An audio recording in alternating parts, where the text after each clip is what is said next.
Hello everyone, कैसे हैं। उम्मीद करता हूँ सभी अच्छे होंगे और आज नई सीख के साथ हम लोग आगे बढ़ते हैं। आज का जो टॉपिक्स है वो है न्यू चैप्टर है फाइनेंशियल सर्विसेज। ठीक है, क्या है फाइनेंशियल सर्विसेज। ठीक, लेकिन फाइनेंशियल सर्विसेज से पहले हम लोग थोड़ा सा बेसिक पढ़ेंगे और एक न्यू वर्ड के साथ हम लोग पढ़ेंगे। देखो, ज़िंदगी में कुछ सीखो या ना सीखो, मगर कुछ लोगों को पहचानना ज़रूर सीखो, क्योंकि लोग जैसे दिखते हैं वैसे होते नहीं हैं। ठीक है, इसीलिए पढ़ाई करो, मस्त रहो, व्यस्त रहो। चलो, now we are discussing about the financial services. वो हम लोग कौन कौन से टॉपिक्स पे फाइनेंशियल सर्विसेज पे बात करेंगे। फाइनेंशियल सर्विसेज के concept, objective, function, characteristics, financial services market concept, ठीक है, constitutes growth of the financial services in India and financial services sector, problems and financial services involvement, force players in financial market and interest rate determining the micro aggregates in India। इन सारी चीज़ों के बारे में हम लोग discussion करेंगे, लेकिन सबसे पहले इंट्रोडक्शन पे आते हैं। बहुत सारी चीज़ें हैं जिसमें हम लोग कहते हैं कि what is the financial system. मतलब कहते हैं फाइनेंशियल सिस्टम क्या है। फाइनेंशियल सिस्टम देखो, financial system as a part of the financial system, financial services is as a part of the financial system, provide the different type of the finance through the various credit instrument and financial products and the services। जो क्या कराते हैं, financial product and services provide कराते हैं, वो सब किस में आते हैं, फाइनेंशियल सिस्टम में के अंतर्गत आते हैं।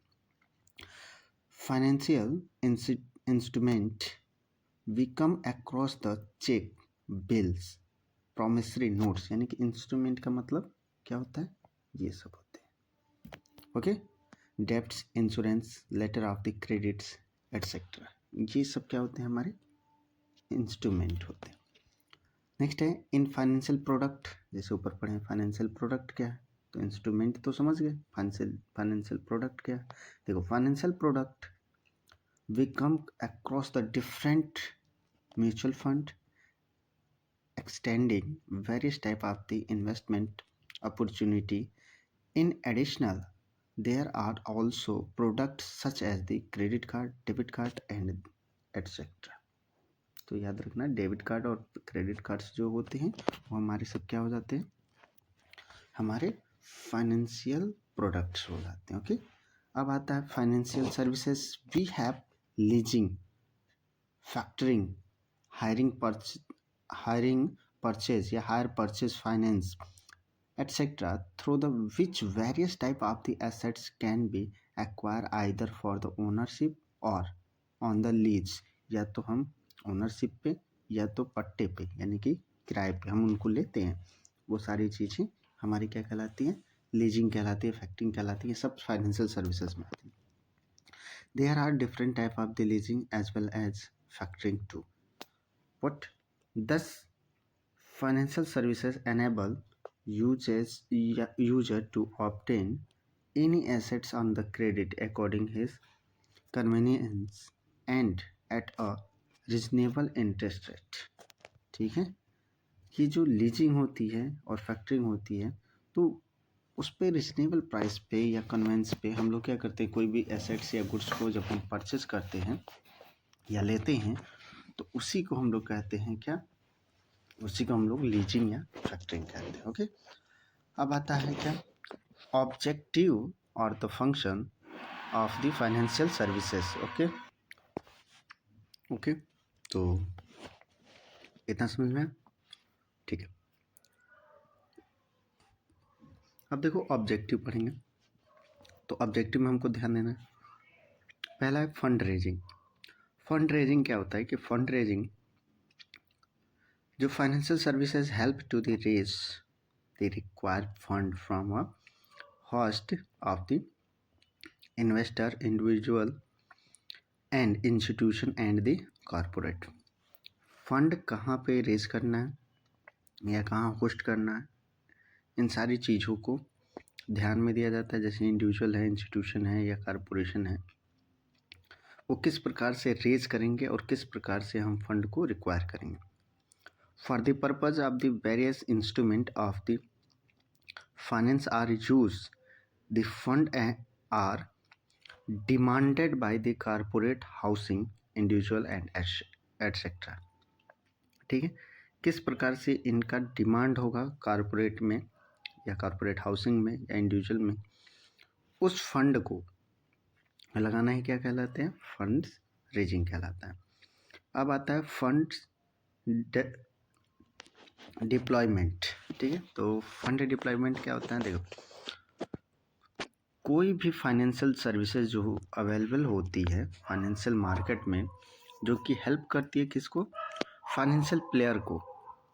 ठीक है, यानी कि जो फाइनेंस क्या करते हैं, देते हैं फाइनेंशियल सर्विस को, क्या करते हैं ये लोग, या फाइनेंशियल मार्केट में हेल्प करते हैं जो प्लेयर्स होते हैं। प्लेयर्स का मतलब होता है जो इन्वेस्ट करते हैं, to ensure an profitable development of the fund raise, यानी कि जो इंश्योर करते हैं कि प्रॉफिट होगा और फंड रेज करना है, यहाँ होना चाहिए। तो वो फंड क्या कहलाते हैं, डिप्लॉयमेंट कहलाते हैं या डिप्लॉयमेंट कहलाते हैं। ठीक है, financial services assist in the decision making and regarding the financial mix. Financial mix समझते हो, मैं बताऊंगा अभी।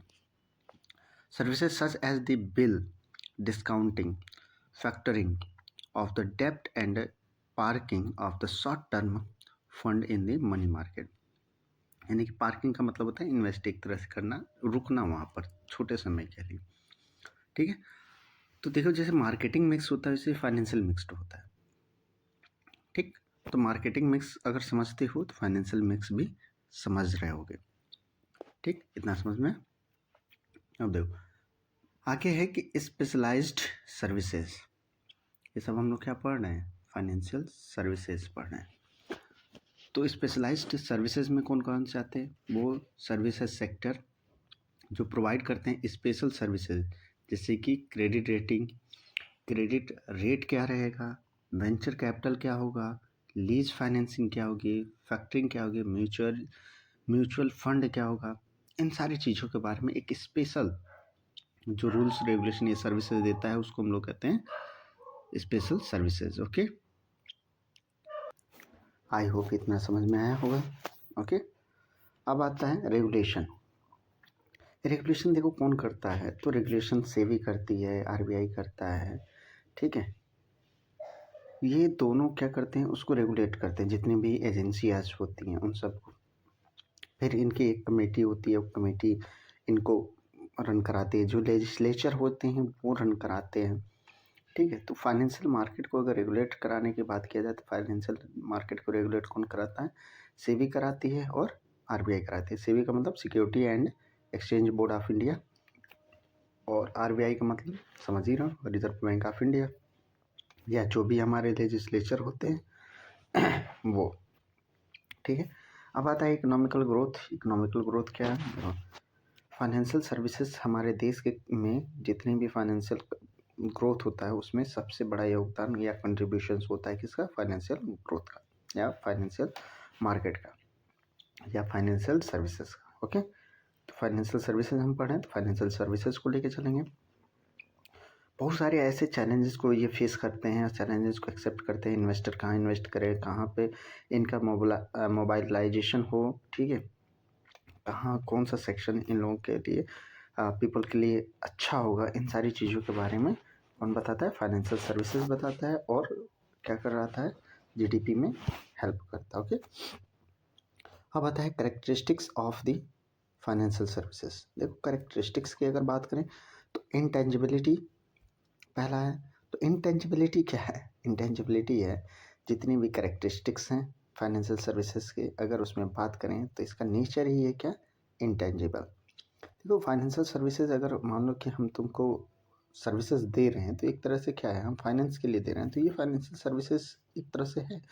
लेकिन क्या इस सर्विसेज को हम विजुअलाइज कर सकते हैं, नहीं कर सकते हैं, तो इसीलिए क्या है हमारा इंटेंजिबल है। तो जो भी फाइनेंशियल सर्विसेज हैं वो इंटेंजिबल है। ठीक है, उसके बाद से है कस्टमर ओरिएंटेड। कस्टमर पर बेस्ड है। अगर कस्टमर नहीं चाहता है कि सर्विसेज को हम लें तो आप दे सकते हो, नहीं दे सकते हो, तो उसके नीड पे डिपेंड है। ठीक है, उसके नीड पे डिपेंड है कि वो किस प्रकार की सर्विसेज को चाहता है। ठीक है, वो कौन सा रिजल्ट आउटकम चाहता है या कम आउट चाहता है, जिसके वजह से वो उस चीज़ को वो यूटिलाइज कर सके। ठीक है, जैसे innovation of the financial strategy है, या आपका लिक्विडिटी है, या मैच्योरिटी कंसिडरेशन है, इन वेरियस जो फाइनेंशियल सर्विसेज हैं या प्रोडक्ट्स हैं, उन सारी चीज़ों को क्या करता है, मैनेज करता है। ठीक है, तो ये हमारा क्या कहलाएगा, कस्टमर ओरिएंटेशन या ओरिएंटेड।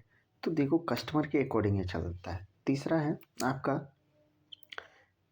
इनसेपरेबिलिटी, यानी कि सेपरेट होता है। देखो इसमें इसको सेपरेट नहीं कर किया जा सकता। एक तरीके सिंपल भाषा में कहा जाए तो जो भी हमारा फंक्शंस होता है, ठीक है, of the production and the supply of the financial services have to be carried out, एक के बाद मतलब एक क्या होते हैं, ये लोग कैरिड आउट करते रहते हैं। ठीक है, क्या करते हैं, कैरी करते रहते हैं। मतलब इसकी अगर जो फाइनेंशियल सर्विसेज हैं, ठीक है, और इसके फंक्शंस हैं, दोनों एक दूसरे से कोरिलेट करते हैं। और ये क्या करते हैं, इस केस में ये प्रोजेक्ट जो होते हैं, अंडरस्टैंडिंग है किस में, फाइनेंशियल सर्विसेज फर्म में और उसके क्लाइंट्स में। मतलब इसको सीधा सा बात है कि सेपरेट नहीं किया जा सकता, किन से, क्लाइंट से और सर्विसेज से। ओके, नेक्स्ट है जो आपका प्रीसेबिलिटी। तो प्रीसेबिलिटी क्या है, देखो प्रीसेबिलिटी का मतलब होता है आपका जो टारगेट है क्लाइंट्स के अकॉर्डिंग उसको अचीव करना या डिलीवर करना। ठीक, जो भी हम स्टार्ट करते हैं, ठीक है, जो भी हम स्टार्ट करते हैं तो वो ज़रूरी नहीं है कि हम उस चीज़ को सप्लाई के अकॉर्डिंग रिक्वायर जो कस्टमर कर रहे हैं उसको पूरा न फुलफिल ना किया जा सके। ठीक है, जैसे वो रिक्वायर करते हैं उनको पूरा किया जा सकता है, बट अगर मान लो कि मैं टीचिंग कर रहा हूँ और वो कह रहे हैं कि नहीं आप हमें फाइनेंस दो, तो मैं कैसे दूंगा। तो कहीं ना कहीं इस चीज़ का ऐसा चीज़ है कि एक दूसरे को समझना पड़ेगा कि जो सर्विसेज जो प्रोवाइड कर रहा है वही सर्विसेज वो दे सकता है, अदरवाइज वो नहीं दे सकता है। तो याद रखना, इस प्रकार से हम कह सकते हैं कि जो imperative that to provide the या that they provide of the financial services ensure the match between the demand and supply. तो वही कह रहा हूँ कि आप डिमांड कर रहे हो कि सर आप हमें फाइनेंस दीजिए, और हम हैं टीचर तो कहाँ से फाइनेंस देंगे, बैंक आपको फाइनेंस देगा ना। बस इतना चीज़ ही समझना। ओके, तो अभी आज शुरुआत है तो मैं ज़्यादा नहीं 10 से 15 मिनट का वीडियो बना के अपलोड करता रहूँगा और बताता रहूँगा। आप लोग पढ़ते रहिए। ओके, चलिए बाय बाय, टेक केयर।